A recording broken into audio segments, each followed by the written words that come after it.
এবারের পয়লা বৈশাখ বাংলা নববর্ষ উদযাপন নিয়ে ব্যাপক আলোচনা হচ্ছে, কারণও রয়েছে।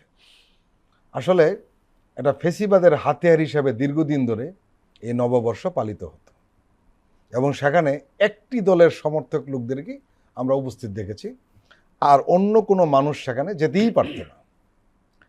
এবং এটা নিয়ে প্রচুর লেখালেখি হয়েছে, কিন্তু আমরা লক্ষ্য করেছি সার্বিকভাবে এটাকে কিন্তু মানুষ ইতিবাচক হিসাবে দেখছে। আপনি কিভাবে দেখছেন? এবারের নববর্ষ আমি বলবো আমাদের ইতিহাসে, জাতির ইতিহাসে সবচেয়ে বর্ণাঢ্য, বৈচিত্র্যময়, ইনক্লুসিভ নববর্ষ হয়েছে। দেখুন, অতীতে আমরা নববর্ষ দেখতাম গুটিকয় মানুষের নববর্ষ। এবারের নববর্ষ দেখলাম সার্বজনীন। সেখানে চা বাগানের শ্রমিক নাচতে পেরেছে, সেখানে আপনার সমতলের আদিবাসীরা এসছে, সেখানে পাহাড়ের আদিবাসীরা এসছে, বাঙালিরা তো ছিলই। কাজেই বাঙালির নববর্ষ বাংলাদেশের নববর্ষ হিসাবে আবির্ভূত হয়েছে। রাইট। এবং আমার মনে হয়েছে যে পাহাড়ের নারী শ্রমিকরা ঢাকা বিশ্ববিদ্যালয়ে দল বেঁধে নাচছে, ফরিদ, এই দৃশ্য আপনি বা আমি শেষ কবে দেখেছি? নববর্ষ আমাদেরকে সেই সুযোগটি করে দিয়েছে। আমার ধারণা ঢাকা শহরে এবার নববর্ষের সময় আমি পুরো শহর চষে বেরিয়েছি, এবং যেই পরিমাণ মানুষ রাস্তায় নেমেছে, যত উৎসব হয়েছে, যত আনন্দ হয়েছে, কনসার্ট হয়েছে, মেলা হয়েছে, সেটি আমরা কোনো দিন দেখিনি। পুরো শহরটি স্থবির হয়েছিল, কারো কোনো অভিযোগ ছিল না, এবং সবাই উৎসব মুখর ছিল। এবং যারা বলে থাকে বাংলাদেশের নারীরা কোথায়, তাদের উচিত ছিল নববর্ষের দিন। আরেকটা জিনিস নিশ্চয়ই লক্ষ্য করেছেন, যেটা আমার একটু বিশেষভাবে দৃষ্টি আকর্ষণ হয়েছে। আমরা গত 15 বছরের নববর্ষ দেখতাম মানুষের সমানের সংখ্যক পুলিশ রয়েছে উপস্থিতি, যত মানুষ তত পুলিশ।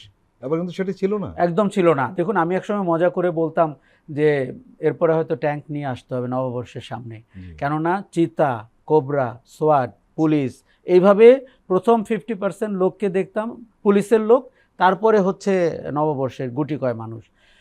চারুকলাতে একটি চক্র আছে, যেই চক্রটি সাংঘাতিকভাবে ফ্যাসিবাদের দোসর এবং ফ্যাসিবাদের প্রবক্তা। তারা যেই ফ্যাসিবাদ পালিয়ে গেছে তার চেয়েও ভয়ঙ্কর, কেননা কালচারাল ফ্যাসিবাদ আপনি জানেন রাজনৈতিক ফ্যাসিবাদের চেয়েও ভয়ঙ্কর। নিঃসন্দেহে। কেননা রাজনৈতিক ফ্যাসিবাদ তো আপনি আইডেন্টিফাই করতে পারেন, কালচারাল ফ্যাসিবাদ আসে শিল্পকলার নামে, নাটকের নামে, গানের নামে, কাজেই তাকে আপনি চিনতে পারেন না। এবং তিনি একটা সুশীল চেহারা করে থাকেন, কিন্তু তিনি কিন্তু মানুষের অধিকারের সবচেয়ে বেশি প্রবঞ্চনা করেন তার কাজকর্ম দিয়ে। আমরা গত 15 বা 16 বছরে চারুকলার যে মঙ্গল শোভাযাত্রা ছিল, সেখানে কোনো অমঙ্গল যা ঘটছিল তার কোনো প্রতিচ্ছায়া আপনি দেখেছেন? গুম খুনের কোনো প্রতিনিধিত্ব দেখেছেন? বিনা বিচারে হত্যার প্রতিনিধিত্ব দেখেছেন? ভোটহীনতার প্রতিনিধিত্ব দেখেছেন? এমনকি নারীদের উপরে সন্ত্রাসের প্রতিনিধিত্ব দেখেননি, সংখ্যালঘুদের উপর আক্রমণেরও প্রতিনিধিত্ব দেখেননি।